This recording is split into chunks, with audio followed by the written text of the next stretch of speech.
रमाबाई आंबेडकर या डॉक्टर बाबासाहेब आंबेडकरांच्या आयुष्याची ताकद होत्या.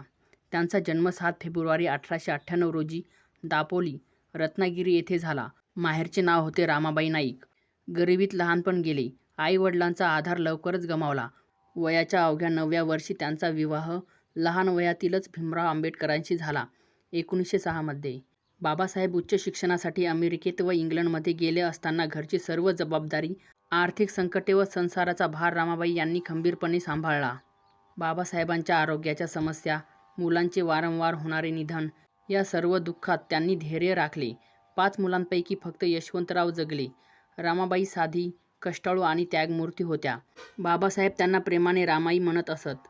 त्यांच्या पाठीमागे उभ्या राहिलेल्या या स्त्री शक्तीमुळेच बाबासाहेब समाजासाठी महान कार्य करू शकले. त्यांचे निधन 27 मे 1935 रोजी झाले. रमाबाईचे जीवन म्हणजे धैर्य, संयम आणि त्यागाचा आदर्श होता.